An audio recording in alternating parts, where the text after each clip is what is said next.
senior White House correspondent Jeff Zeleny. Jeff, no mention of the president's meeting or the president's son's meeting in his tweets, but certainly people at the White House are forced to talk about it.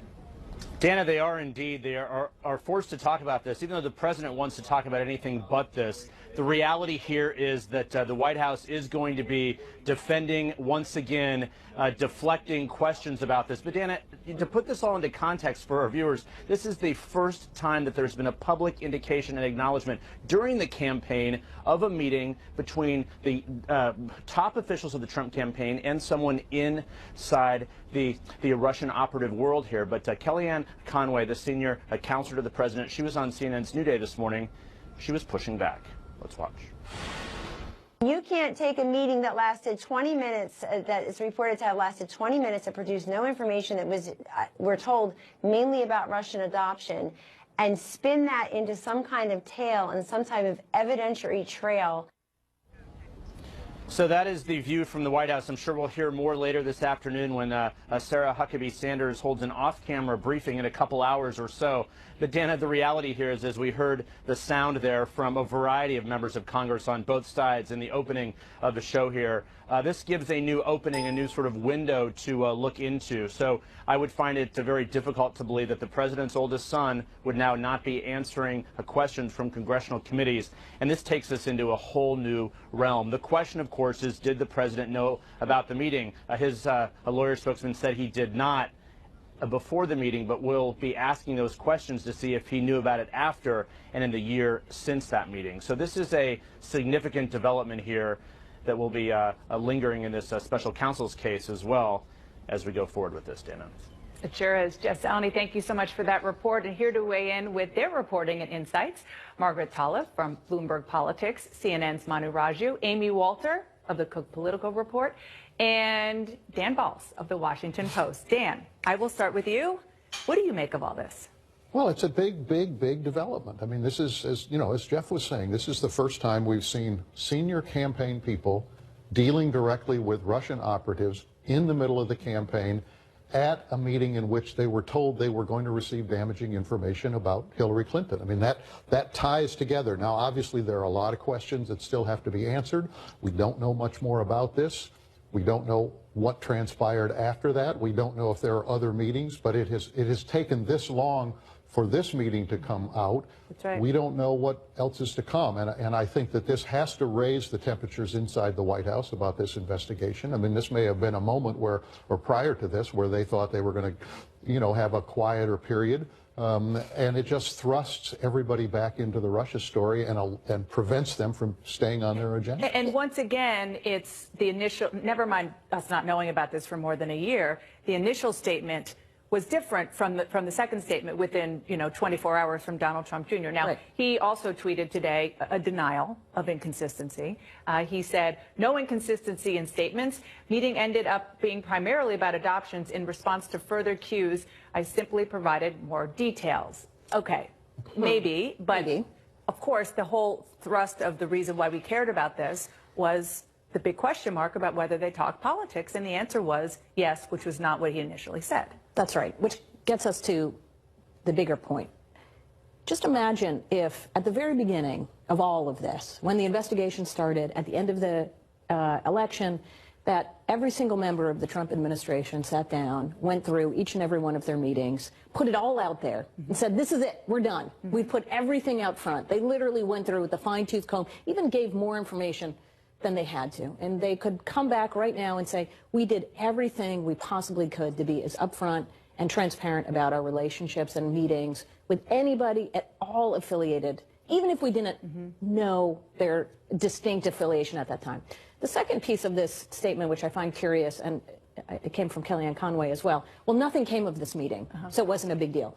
Well, what if they had given you information? Right. What would you have done with it? That's a great question. That's the next question. Right. Would you have said, uh-oh, this came from a Kremlin-backed source, right. We can't do anything with this? Or would you have taken that information and done something with it? That's a great point. And a different way to look at it also is the question about how politics works and how campaigns work. Right. Manu, Jason Miller, who was the communications director for the Trump campaign, now a CNN contributor, here's what he said about this.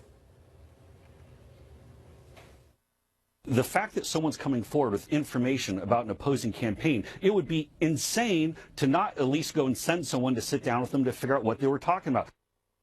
Okay, so that is true, but I've heard from Republican after Republican today on Twitter and elsewhere saying, not when it's a foreign national. Yeah, and not when it's a foreign national, also suspected of, at that point, hacking the Democratic National Committee. I mean, at that point, of course, the Intelligence Committee had not put out an assessment accusing Russia of doing this, but there were suggestions that Russia could have been involved. And that same month, Don Jr. told Jake Tapper that this whole talk about Russia being involved is nonsense. He said it was totally phony. This is a witch hunt, etc.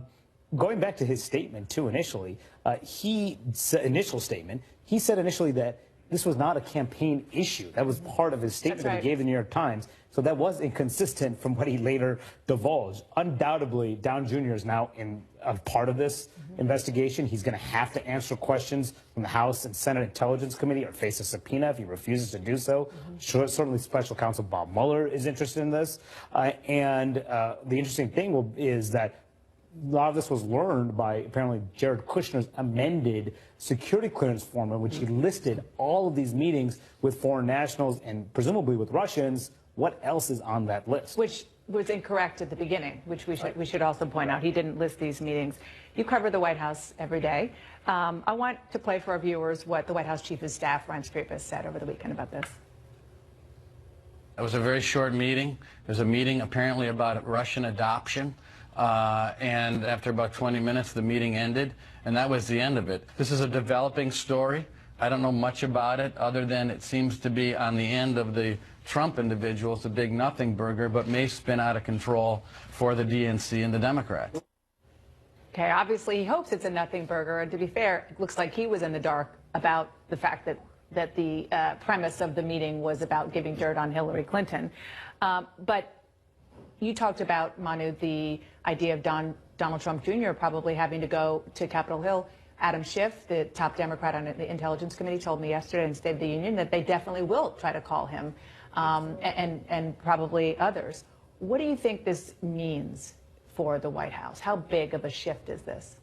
After Jim Comey's most recent testimony, the White House not only put on a good public face, but felt, with all the advisors you talked to, like actually it had been very good for that process to be over with, because if there had been any kind of like there, that's when it all would have come out. They felt like now we can begin to move on. This puts things squarely back in the realm of no one's moving on yet.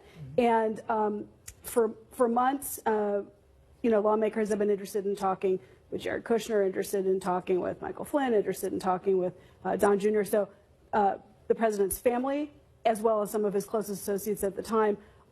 This just keeps things moving in that direction, and it's precisely these two issues. Number one, if there was nothing wrong with any of this and it had been disclosed up front, there would be a whole lot less sort of steam and momentum behind this. And the second is there's been this sort of consistent question among aides inside the White House about, do they know what they need to know in order to be able to address these questions? Yes. And this suggests another example of more information coming out that is, revelatory to a lot of the people who are trying to help put the president's communication strategy forward, policy strategy forward, foreign policy approach forward. If you're H.R. McMaster and you're learning about this, if you're the defense secretary or the secretary of state and you're learning about it, it necessarily affects all of your next moves, the way you communicate them. It's a terrible thing to find this out from a newsroom. Yeah, and it put Reince Priebus was sitting there on live national television, saying it's a nothing burger. 5 minutes later, right, everything he said was undermined.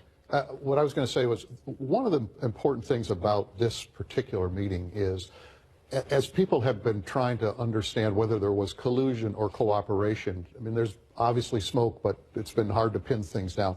But one aspect of the questioning is, was the Trump campaign in a receptive mode? Yeah. Not actively colluding, but being willing to have information that was helpful to them as it was being leaked publicly. From the Russians. Right, from the Russians. From the Russians. I know from the testimony from John Brennan and others that there was an active effort by the Russians to reach out to U.S. persons to try to get information, provide information that could be damaging to Hillary Clinton. Okay, everybody stand by. We have a lot more to talk about. Up next, more on the Russia issue, but real time.